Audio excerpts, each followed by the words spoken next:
Hello friends, welcome to my channel. అందరూ ఎలా ఉన్నారండి? ప్రతి ఒక్కరికి ఎంతగానో ఉపయోగపడే చాలా మంచి కొత్త యూజ్ఫుల్ టిప్స్ అయితే ఈ వీడియోలో షేర్ చేయబోతున్నానండి. టిప్స్ అయితే ఖచ్చితంగా ప్రతి ఒక్కరికి యూజ్ అవుతాయి. మిస్ చేయకుండా ఎండింగ్ వరకు చూడండి. అలాగే వీడియో కనుక నచ్చినట్లయితే ప్లీజ్ ఒక లైక్ చేయడం అయితే మర్చిపోకండి. ఇంకా ఫస్ట్ టిప్ అయితే తెలుసుకుందాం. సో ఇప్పుడు సమ్మర్ కదండి, మనకి సమ్మర్ లో జస్ట్ మనం బయటికి ఇలా ఎల్లు 10 నిమిషాలు వచ్చేసరికి ఎండలు ఎక్కువగా ఉన్నాయి కాబట్టి తలనొప్పి అనేది వచ్చేస్తూ ఉంటాయండి. అలాగే కొంతమందికి విపరీతమైన మైగ్రేన్ తలనొప్పి అనేది కూడా ఉంటుందండి. దానివల్ల వాళ్ళకి రోజు తప్పించి రోజు గాని 2 రోజులకు ఒకసారి గాని తలనొప్పి అనేది వచ్చేసి చాలా ఇబ్బంది పడుతూ ఉంటారు. అసలు ఏ పని కూడా చేయలేరు. అలాంటప్పుడు ఎటువంటి మైగ్రేన్ తలనొప్పి అయినా కూడా చిటికలను తగ్గాలంటే ఒక మంచి హోమ్ రెమెడీని అయితే తెలుసుకుందాము. సో దానికోసం స్టవ్ వెలిగించేసుకొని ఒక ఇటువంటి దోస ప్యాన్ లాంటిది గాని కడాయి లాంటిది గాని పెట్టేసుకొని ఆ తర్వాత అందులోని ఒక స్పూన్ వరకు కూడాను పసుపును వేసేసుకొని చక్కగా మీడియం టు లో ఫ్లేమ్ లోనే దీన్ని ఈ విధంగా అటు ఇటు కలుపుతూ దాని నుంచి వచ్చిన పొగ అనేది ఉంటుంది కదండి, దాన్ని పీల్చడం వల్ల మనకు కొన్ని క్షణాల్లోనే ఈ మైగ్రేన్ తలనొప్పి అనేది చక్కగా రిలీఫ్ వచ్చేస్తుందన్నమాట. అలాగే ఈ తలనొప్పి మనం దగ్గు, జలుబు వచ్చేటప్పుడు ముక్కు అనేది బ్లాక్ అయిపోతుంది కదండి జలుబుకి. ఆ టైంలో కూడా ఈ స్మెల్ పీల్చడం వల్ల ముక్కు బ్లాకేజెస్ అనేవి, అలాగే కఫం లాంటివన్నిటికి కూడా రిలీఫ్ ఇవ్వడానికి చాలా బాగా యూజ్ అవుతుందన్నమాట. అలాగే తలనొప్పి వచ్చేటప్పుడు కూడా దీన్ని పీల్చడం వల్ల చాలా మంచిగా మనకు రిజల్ట్ అనేది కనిపిస్తుందండి. ఇంట్లోని ఈ పొగ స్ప్రెడ్ అవ్వడం వల్ల ఇంట్లోనే ఉండే నెగిటివ్ ఎనర్జీ అనేది పోవడమే కాకుండా ఇంట్లోన ఈగలు, దోమలు, పురుగులు లాంటివి కూడా పోతాయి. ఎవరైతే ఈ మైగ్రేన్ తలనొప్పులతో ఇబ్బంది పడుతున్నారో సింపుల్‌గా ఇలా చిన్న ట్రిక్‌ని ట్రై చేసి చూడండి. చాలా యూజ్‌ఫుల్‌గా ఉంటుంది. ఇంక సెకండ్ టిప్ అనేది తెలుసుకుందాం. ఈ సమ్మర్‌లో మనకి ఎక్కువగా దొరికేది ఆరెంజ్ ఒకటండి. ఈ ఆరెంజెస్‌ని మనకు సవగ్గా దొరుకుతాయి కాబట్టి చాలా మంది ఎక్కువగా తెచ్చి జ్యూస్ అది పిండుతూ ఉంటారు. హెల్త్‌కి కూడా చాలా మంచిదండి. అలాంటప్పుడు ఒక్కొక్కసారి జ్యూసర్ లాంటిది లేనప్పుడు మిక్సీలో వేసేస్తూ ఉంటారండి. ఇలా మనకి ఒక్క పల్లిపి గూడను బయటకు పోకుండా చక్కగా జ్యూస్ కూడా మనం తీసింది తక్కువ పళ్ళైన జ్యూస్ కూడా ఎక్కువ రావాలనుకున్నట్లయితే సింపుల్‌గా ఎటువంటి మిక్సీ గాని, జ్యూసర్‌లు లేకుండా జ్యూసు ఎన్ని కేజీల పళ్ళునైనా కూడా ఈజీగా జ్యూస్ అనేది సెపరేట్ చేసేయొచ్చు. సో దానికోసం ఇటు ఇలా వెడల్పుగా ఉండే ఒక బౌల్ తీసుకొని మిడిల్‌లోనే ఇలా ఒక గ్లాస్, ఏదైనా ఒక గ్లాస్ ఉంటే దాన్ని పెట్టేసుకొని వీడియోలో చూపిస్తున్న విధంగా ఒక్కొక్క చక్కగా మనం ఆరెంజ్ కట్ చేసాం కదండీ, ఇలా ఒక్కొక్క పీస్‌ని పట్టుకుంటూ మనం ఇలా చుట్టూ కూడా రుద్దుకొని వచ్చేసామనుకోండి, జ్యూస్ అనేది చక్కగా మనకి బయటకొచ్చేస్తుందనమాట. సో కొంతమంది పిండిన తర్వాత జ్యూసర్‌లతోటి పల్పీస్ అనేవి వేరు చేసేస్తూ ఉంటారండి. పల్పీస్‌లోనే మనకి ఎక్కువ పోషకాలుంటాయి. అలాగే బలం కూడాను. ఆ పల్పీస్ అనేవి మనం బయట పడేయడం వల్ల పోషకాలనేవి బాడీకి అందకపోవడం, అలాగే మనకేంటి జ్యూస్ కూడా ఎక్కువ రాదనమాట. ఎప్పుడు కూడా పల్పీస్ లాంటివి ఉంటాయి కదా, అవి ఎప్పుడు బయటకి పడేయకూడదు. సో ఈ విధంగా ఎటువంటి మిక్సీ గాని, జ్యూసర్‌లకు గాని ఏది లేకుండా సింపుల్‌గా ఎన్ని కేజీల ఆరెంజెస్‌నైనా, బత్తాయినైనా జ్యూస్ సింపుల్‌గా తీసేయొచ్చు. నేను తీసిన 3 పళ్ళైనా కూడాను చూసారు కదా ఎంత జ్యూస్ అయితే వచ్చిందో. ఆ తర్వాత చేతితోటి గాని, స్పూన్‌తో గాని చక్కగా ఇందులో ఉండే పిక్కల్ని సెపరేట్ చేసుకున్నామనుకోండి, జ్యూస్ అనేది చాలా చక్కగా వస్తుందండి. ఖచ్చితంగా మనం సీజనల్ ఫ్రూట్స్ అనేవి టైమ్ టు టైమ్ తిన్నట్లయితే ఎటువంటి హెల్త్ ఇష్యూస్ అనేవి రాకుండా ఉంటాయి. చూసారు కదండీ! ఎటువంటి జ్యూసర్‌లు గాని, మిక్సీలు గాని యూజ్ చేసుకోకుండా జస్ట్ కేవలం 3 పళ్ళతోటి ఎంత జ్యూస్ వచ్చిందో. సింపుల్‌గా ఇలా ఎన్ని ఆరెంజెస్ పళ్ళనైనా ఈజీగా తీసేయొచ్చు. ఒకసారి ట్రై చేయండి ఎప్పుడైనా యూజ్ అవుతుందంటే. ఇంకా మూడవ టిప్‌నైతే తెలుసుకుందామండి. ఇప్పుడు మనకి వేసవికాలం కాబట్టి వేసవికాలంలో మనము అరటిపళ్ళు అనేవి తెచ్చుకునేటప్పుడు, కాయలు లాంటివి తెచ్చుకునేటప్పుడు ఒక్క పూటకే మనకైతే త్వరగా ముగ్గుపై పాడైపోతుంటాయండి. అరటిపళ్ళు అనేవి ఏ సీజన్ అయినా కూడాను మనకు అస్సలు 2, 3 రోజుల కంటే ఎక్కువ ఉండవనమాట. ముఖ్యంగా ఈ సమ్మర్‌లో అస్సలుండవు కదా! అలాంటప్పుడు మనం తెచ్చుకునేవి కొంచెం కాయల్లాగా ఉండేవి తెచ్చుకోవాలండి. ఆ తర్వాత పళ్ళనేవి కుళ్ళిపోయి, లేదంటే పాడైపోయి, వాడైపోవడం లాంటివి గట్టా ఏమీ లేకుండా ఉండాలంటే ఇటువంటి సిల్వర్ ఫాయిల్ అనేది మనకుంటుంది కదా ఇంట్లోనే, దాన్ని చిన్నది ఈ విధంగా పెట్టడం వల్ల మొదల దగ్గర మనకి ఫ్రూట్స్ అనేవి అంటే ఈ బనానాస్ అనేవి 3, 4 రోజుల కంటే ఎక్కువగానే ఉంటాయండి.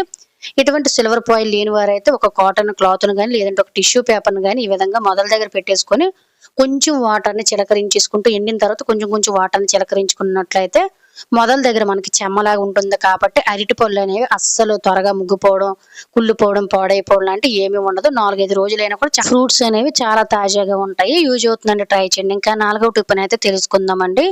ఇంట్లో ఇంకొకసారి చీమలనేవి వచ్చేస్తూ ఉంటాయి. అలాగే కిచెన్ అనేది ఎంత నీట్‌గా ఉంచుకున్నా కూడాను బొద్దింకలనేవి తిరుగుతూ ఉంటాయి కదండీ! ఇలా చీమలు గాని, లేదంటే బొద్దింకలు గానియండి ఇంట్లోకి రాకుండా ఉండాలంటే ఇలా సింపుల్‌గా ట్రై చేయండి. మనం చాలా రకాల మార్కెట్‌లో వాడుతూ ఉంటాం గానీ అవేవీ లేకుండా ఇలా చిన్న హోమ్ రెమెడీని ట్రై చేసి చూడండి. సో ఒక స్పూన్ వరకు కూడా బేకింగ్ పౌడర్‌లోన కొంచెం అంటే కొంచెం పసుపునైతే యాడ్ చేసేసుకోండి. మీరు కావాలంటే కర్పూరం బిళ్ళను కూడా యాడ్ చేసుకోవచ్చండి.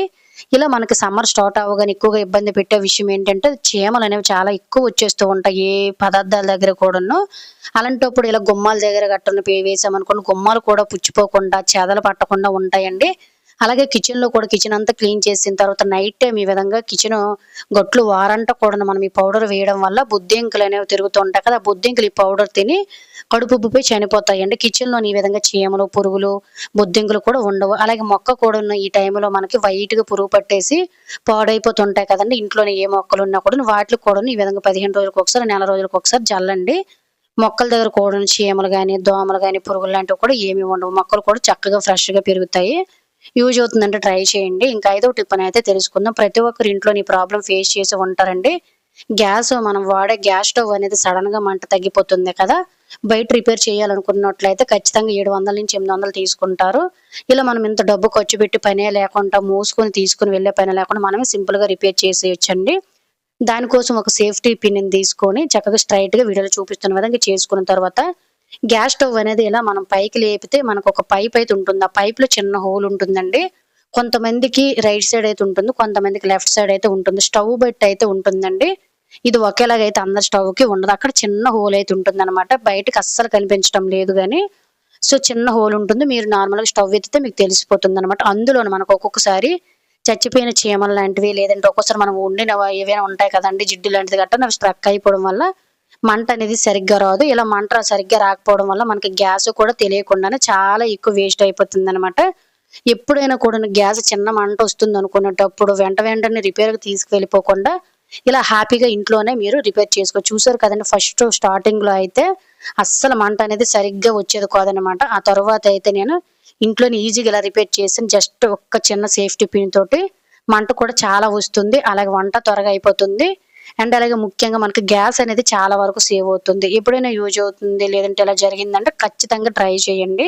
ఇంకా ఆరో టిప్‌నైతే తెలుసుకుందాము. ప్రతి ఒక్క ఆడవారికి కూడా టిప్ చాలా బాగా యూజ్ అవుతుందండి. మనం రెగ్యులర్‌గా వాడే గాజులు స్టోన్స్ గాని, పూసలు గాని, చెమికీలు గానిన్ని ఇప్పుడు మనకి సమ్మర్‌లోని ఎక్కువ చెమట పట్టేస్తూ ఉంటుంది కాబట్టి, ఈ చెమటకి చెమికీలు కూడా ఊడిపోయి, అలాగే గాజులు కూడా మనము ఒకేసారి అన్ని వాడలేం కదండీ! అప్పుడప్పుడు ఫంక్షన్‌లకి, పెళ్ళిళ్ళకి గట్టా వాడేటప్పుడు కూడాను కొన్ని గాజులనేవి మనం అప్పుడప్పుడు వాడటం వల్ల ఏంటంటే అతుకుల్లాగా ఊడిపోతూ ఉంటాయండి. ఇలా గాజులనేవి మళ్ళీ మనం వేసుకోవాలనుకునేటప్పుడు ఇరిగిపోవడం, లేదంటే చెమికీలు ఊడిపోవడం, స్టోన్స్ ఊడిపోవడం, ఇలా ఎంతో కాస్ట్ పెట్టి కొనుక్కునే గాజులనేవి షైనింగ్ కూడా తగ్గిపోతూ ఉంటాయి కదా! అలాంటప్పుడు సింపుల్‌గా ఇలా ట్రై చేయండి. మీరు ఎన్ని సంవత్సరాలు వాడకపోయినా కూడాను గాజులనేవి షైనింగ్ తగ్గిపోవడం, చెమికీలు ఊడిపోవడం, స్టోన్స్ రిమూవ్ అయిపోవడం లాంటి సమస్య ఉండదనమాట. ఎప్పుడైనా మీరు బయటకి వెళ్ళాలనుకునేటప్పుడు గాజులనేవి మనకి చక్కగా బ్రేక్ అవ్వకుండా, అలాగే గాజులు కూడాను నీట్‌గా ఉండాలనుకున్నట్లయితే సింపుల్‌గా ఒకసారి ట్రై చేయండి. నా దగ్గర కూడాను గాజులు చూసారు కదా ఎన్నున్నాయో. నేనైతే అస్సలు ఎక్కువ వాడనండి. అప్పుడప్పుడు ఏవైనా పెళ్ళిళ్ళకి, ఫంక్షన్‌లకి మాత్రమే వాడుతాను. అప్పుడు ఖచ్చితంగా ఇలా అయితే ట్రై చేస్తాననమాట. గాజులు కూడా చాలా నీట్‌గా కనిపిస్తాయి. సో, ఒక ఇడ్లీ పాత్ర తీసుకోండి. ఒక ఇడ్లీ పాత్ర తీసుకొని వీడియోలో చూపిస్తున్న విధంగా కొంచెం అడుగున బౌల్‌లోన వాటర్‌ని కూడా వేసుకొని ఇడ్లీ పాత్ర పైన ఈ విధంగా మనం బయటకు వేసుకొని వెళ్ళాలనుకున్న గాజులు లేదంటే అప్పుడప్పుడు వేసుకున్న గాజులు గాని సింపుల్‌గా ఇలా పెట్టేసుకోండి. అలాగే ఫ్రెండ్స్ ఇంకొక చిన్న రిక్వెస్ట్ అండి. ఇంకా మీరు ఎవరైనా మన ఛానెల్ సబ్స్క్రైబ్ చేసుకోలేకపోతే ప్లీజ్ సబ్స్క్రైబ్ చేసుకొని పక్కనున్న బెల్ ఐకాన్ ఆల్‌లో యాక్టివేట్ చేసుకోండి. అలాగే వీడియో గనుక నచ్చినట్లయితే ప్లీజ్ ఒక లైక్ చేసి ఇటువంటి యూజ్‌ఫుల్ టిప్స్‌ని మీ ఫ్రెండ్స్ అండ్ ఫ్యామిలీకి షేర్ చేయండి. ఈ విధంగా గాజులన్నిటిని కూడా పెట్టేసుకొని ఆవిరి అనేది పోకుండా మూత అనేది పెట్టేసుకొని జస్ట్ ఒకే ఒక నిమిషము మనం వాటర్ అనేది బాయిల్ అయ్యి ఆ ఆవిరంతా కూడాను గాజులకి ఈ విధంగా వచ్చినంత వరకు స్టవ్ ఆఫ్ చేసుకొని చక్కగా తీసి చూడండి. గాజులనేవి మంచి షైనింగ్ వస్తాయండి. వేడి వల్ల మనకి గాజుల మీద ఉండే స్టోన్స్, గమ్ అనేది టైట్ పడుతుంది కాబట్టి అంటే గట్టిగా అవుతాయండి గాజులనేవి. అందువల్ల మనకి గాజులు బ్రేక్ అవ్వడం, గమ్ అనేది ఊడిపోయి స్టోన్స్ లాంటివి పూసలు లాంటివి గట్టా ఊడిపోవడం లాంటిది ఏమి ఉండదు. ముఖ్యంగా గాజుల పైన చెమికీలు లాంటివి ఉంటాయి కదండీ! అదంతా కూడా చక్కగా మనకి నీట్‌గా ఉంటాయి. గాజులైతే మాత్రం చాలా నీట్‌గా ఉంటాయండి. అలాగే పైనుండే డస్ట్ కూడా పోతుంది. వీడియోలో కూడా మీరు క్లియర్‌గా చూసారు కదండీ! ఇంతకుముందయితే మనకి చెమికీలనేవి ఊడిపోయాయన్నమాట. ఇప్పుడు చెమికీలు కూడా అస్సలు ఊడవండి. వేడి వల్ల ఇవన్నీ కూడా కంట్రోల్ అయిపోతాయి. ఈ విధంగా మనము ఎన్ని సంవత్సరాలైనా గాజులను పక్కన పెట్టేసినా అప్పుడప్పుడు మాత్రం వాడుకునేటప్పుడు సింపుల్‌గా ఇలా ట్రై చేయడం వల్ల గాజులనేవి చక్కగా బ్రేక్ అయ్యే ఛాన్స్ లేకుండా నిండుగా ఎన్ని రోజులైనా ఉంటాయన్నమాట. ఖచ్చితంగా ప్రతి ఒక్క ఆడవారికి యూజ్ అవుతుంది కాబట్టి ట్రై చేయండి ఈసారి. రిజల్ట్ మీకే తెలుస్తుంది. సో, ఇది ఫ్రెండ్స్ ఈరోజు వీడియోలో అయితే టిప్స్ యూజ్ అయ్యాయని అనుకుంటున్నాను. టిప్స్ గనుక యూజ్ అయినట్లయితే please like, share, subscribe my channel. Thank you for watching. By by.